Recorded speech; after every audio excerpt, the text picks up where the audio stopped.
Hey guys, I am super excited because this giant box in front of me is my brand new turntable from U-Turn Audio. Now I'm gonna do an unboxing and then later on I'll do a review once I've kind of broken this thing in, got a great impression of how this thing works. This is very exciting for me because this is the first new turntable I've got in a couple of years, at least five years probably.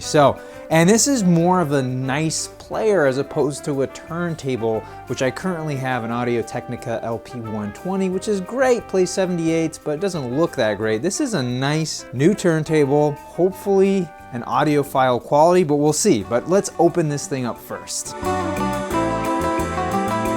Ooh, here we go. Okay, we got a packing slip. Don't really need that. Got some cardboard.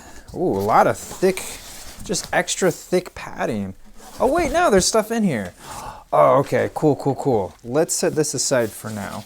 Let's see what's in here. Okay, we got extras in there. That seems to be the cover. And there's the turntable itself. Oh, okay. How are we gonna get this out? I'm not really sure. I guess this can lift out.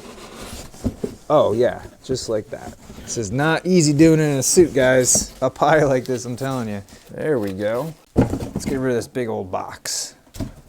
There's the turntable.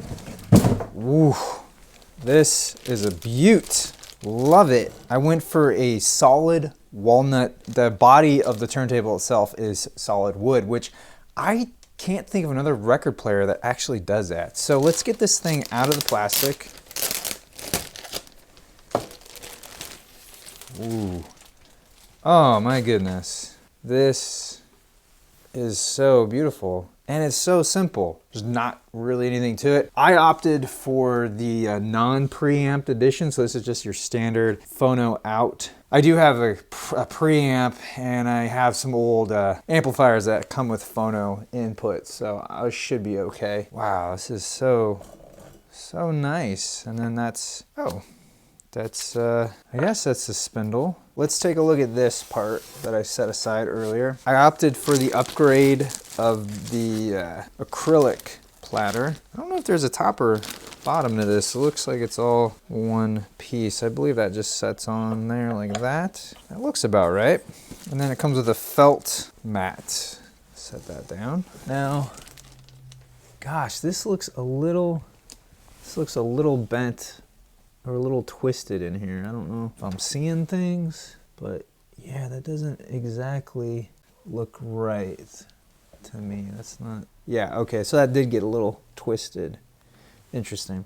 Okay, so it comes with some documentation here. We're here to help. If you have any questions, technical difficulties, please contact us. Oh, cool, it comes with audio cables. I wasn't sure if it was. Some cables. This must be the turntable belt. You get a little sticker. Quick setup guide. I'd need that for sure. Okay, power jack, RCA jacks. Okay, I did that. And the platter. Here's the belt. I'm gonna wrap this around. Around like that. Nice, okay. I'm assuming this will just even itself out as it plays. So this is the dust cover. Let's get this out, get it set up.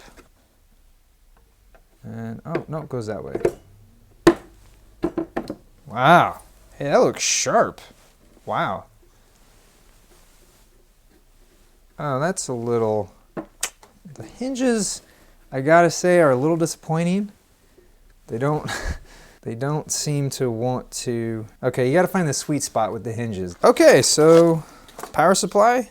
Oh, okay, it's pretty easy. Just a big brick, which I'm not a huge fan of these, but it makes sense. It's either way, you have to have a converter on here. Most turntables actually put it inside the system itself, but you know, this makes sense. But sometimes these can be hard to plug in because they're so big and bulky. I would have preferred the style that has it in line, sort of like, so you just have a regular plug that connects into a brick that has this coming out of it. So that's kind of it. It's already pretty much set up. I'll probably have to adjust the weight with the stylus and cartridge, but otherwise it's pretty good to go. I am really excited to try this thing out. It looks beautiful. I just hope it plays beautifully. Hey guys, welcome to the review portion of the video. Now, if you notice, I might look a little different, and that's because I spent about a couple weeks with this turntable trying out different types of records and different settings with different amps and whatnot to kind of get a full picture of what this turntable has to offer. So let's begin with the positives.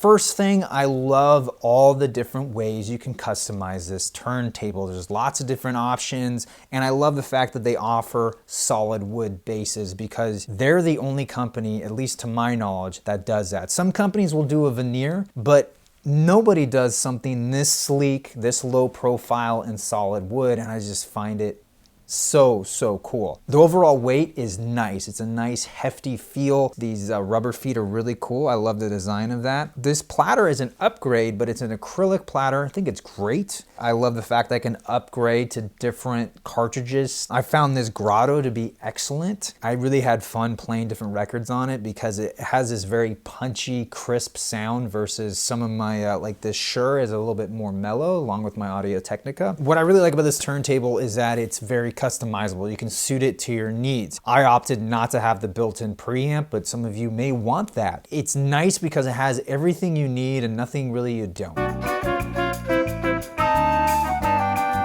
The first big one is this dust cover. While it is very sleek and I love how well it matches the bass, you have to be very careful putting it up because it has a very small sweet spot. Like if you just try to throw it up like that, it doesn't really stay.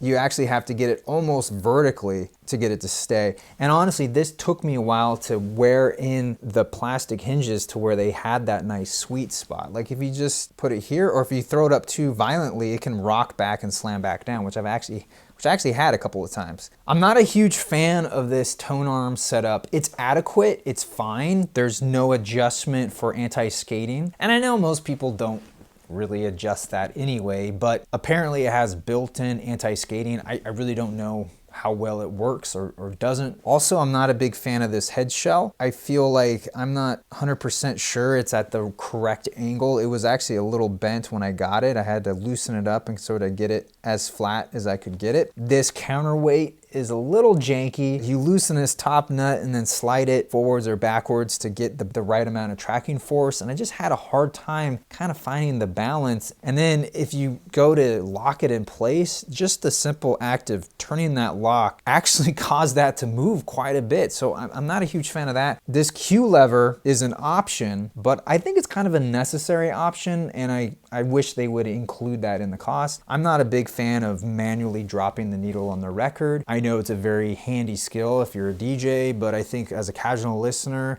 to help prevent damage to your stylus and your records, I think it's important to always use the Q lever. This isn't necessarily a dock against it, but the power switch is for everything. So as soon as you turn that on, it spins up the motor and it sends out the audio. Certain turntables, if you turn it on, you can also turn on the motor separately. It's not really an issue, but I did find that when I played it through my computer and my computer speakers, it had an audible pop every time I turned it off. Now, when I played it through this amp, I didn't have that issue. So it could just be the case I was going through the computer and there's all kinds of stuff interfering with it. But it's something to take note if you have a higher end system and you're worried about those pops.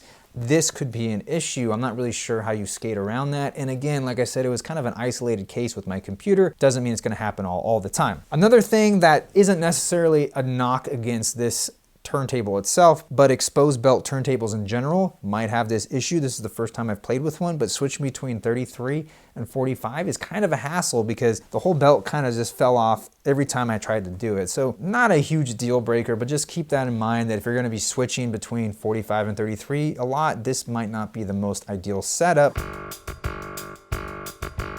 So overall, I do recommend this turntable. It is excellent for an entry-level turntable. It's an alternative to some of the entry levels that Project makes. It also comes in many different colors. The build quality is really good. I love the design of it. It's very low profile. I like some of the upgradable features. I just wish there was a few more to kind of bring this into a mid-level turntable. Not like a super high-end, but just a really nice table for under $1,000. I feel like they need another model, maybe an Orbit 2 or a different name that has a little bit better hinge for the dust cover, a better tone arm, maybe some other bells and whistles to get it to that $500 to $700 mark, because with this nice wood base, it's kind of a shame that these other things are kind of holding it back. I'm a little hesitant to recommend this for people who have a decent entry-level turntable, because I don't really see it as an upgrade other than aesthetically it's an upgrade, especially if you get the wood base. So I think if you're in the market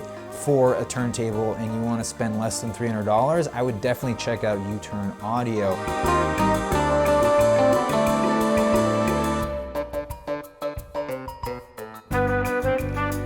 Okay guys, that is my review of the U-Turn Audio Orbit turntable. I want to know what you guys think down in the comments below. As always, thank you so much for watching. I am your Vinyl Geek, and I'll catch you on the flip side. Hey guys, thanks so much for watching my review of the U-Turn Audio Orbit turntable. Now if you want to check out more product reviews, I put some links right there. I also put my social media links if you want to keep in touch. And also hit subscribe if you haven't already.